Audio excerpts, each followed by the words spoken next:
Assalamualaikum warahmatullahi wabarakatuh. Perkenalkan, nama saya Amelia Vega dengan NIM 23051070378. Saya di sini dari Fakultas Ilmu Tarbiyah dan Keguruan, Program Studi Pendidikan Agama Islam.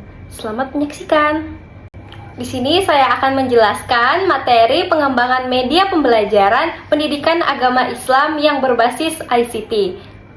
Jadi, pengertian dari ICT itu adalah Information and Communication Technology, di mana pengembangan media pembelajaran pendidikan agama Islam yang berbasis ICT atau perancang, membuat, dan mengimplementasikan media pembelajaran pendidikan agama Islam yang memanfaatkan adanya teknologi informasi dan komunikasi atau ICT. Untuk apa? Untuk meningkatkan mutu efektivitas pembelajaran, di mana kita sering mengenal dengan TIK atau Teknologi Informasi dan Komunikasi. Nah, sebagai media dan alat bantu proses pembelajaran pendidikan agama Islam untuk meningkatkan kualitas. Nah, terus adanya mencangkup perangkat keras atau perangkat lunak yang digunakan untuk pengelola, di mana ada hardware dan software, di mana adanya menyimpan dan menyampaikan informasi seperti komputer, internet, multimedia interaktif, dan aplikasi pembelajaran digital lainnya. Selanjutnya, manfaat utama pengembangan ICT dalam pembelajaran. Yang pertama ada simulasi interaktif. Nah, simulasi ini dapat mendengarkan ceramah agama. Kita dapat membaca Al-Quran atau mendengarkan kajian-kajian keislaman yang dapat memperdalam pemahaman mereka tentang ajaran agama Islam. Terus yang kedua, ada mempermudah akses materi. Nah, ada aplikasi mobile seperti misal siswa dapat mengakses materi agama kapan saja dan di mana saja melalui variasi dan metode pembelajaran. Guru bisa menggunakan adanya video animasi dan aplikasi untuk menjelaskan konsep keagamaan. Terus yang keempat yaitu adanya penguatan nilai-nilai agama. Nah, sebagai media atau ICT dapat menampilkan kisah-kisah interaktif, ceramah, atau simulasi yang memperkuat pemahaman dan pengalaman agama nilai-nilai mereka.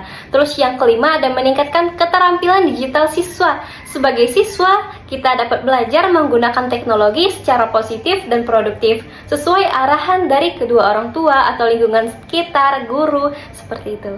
Jadi yang terakhir nih, ada pembelajaran kolaboratif atau mandiri. Siswa dapat belajar mandiri, adanya aplikasi yang kita tahu yaitu e-learning untuk berdiskusi lewat platform online. Nah, adanya manfaat e-learning dalam Islam yaitu yang pertama, kita menyesuaikan dengan perkembangan zaman dan teknologi yang sejalan dengan semangat Islam untuk terus mencari ilmu dan memperbaiki diri. Terus adanya memperluas kesempatan belajar sebagai siapa saja tanpa batasan geografis, sehingga ilmiah tadi dapat tersebar luas dan bermanfaat bagi banyak orang.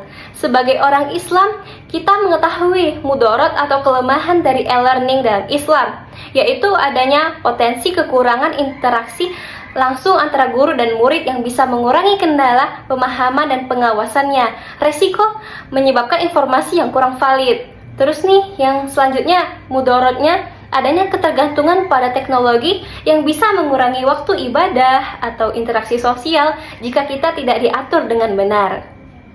Terus, mengaplikasikan media pembelajaran yang relevan dengan pendidikan agama Islam. Kita bisa melakukan beberapa cara. Yang pertama yaitu menggunakan video animasi atau film edukasi.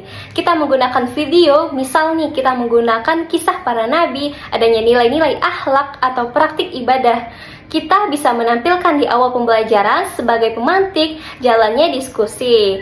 Terus yang kedua, kita menggunakan PowerPoint seperti sekarang. PowerPoint ini kita bisa menyisipkan gambar, audio, doa, dan kuis sederhana, di mana ini cocok untuk materi seperti rukun iman, rukun Islam, dan lain-lain masih banyak. Terus yang ketiga, kuis online. Nah, kalian ada yang tahu nih kuis online, Quizizz dan Kahoot, di mana itu adalah aplikasi mobile yang dirancang untuk pembelajaran edukatif. Untuk evaluasi materi seperti sejarah Islam atau fikih, di mana kita bisa melakukan secara individu ataupun dalam banyak kelompok. Yang keempat yaitu media sosial atau blog kelas, di mana siswa bisa membuat konten Islam seperti puisi, cerpen, video, dan poster digital, ceramah, di mana itu melatih eksperimen atau keaktivitas Islam Terus strategi pengembangan pelatihan guru dan sumber daya manusia atau kita bisa singkat dengan IT. Di mana untuk meningkatkan kemampuan teknis. Nah, interaksi kurikulum dan ICT ini adalah agar teknologi bukan sekedar pelengkap tetapi juga bagian inti dari pembelajaran pengembangan perangkat lunak dan situs pembelajaran pendidikan agama Islam lainnya.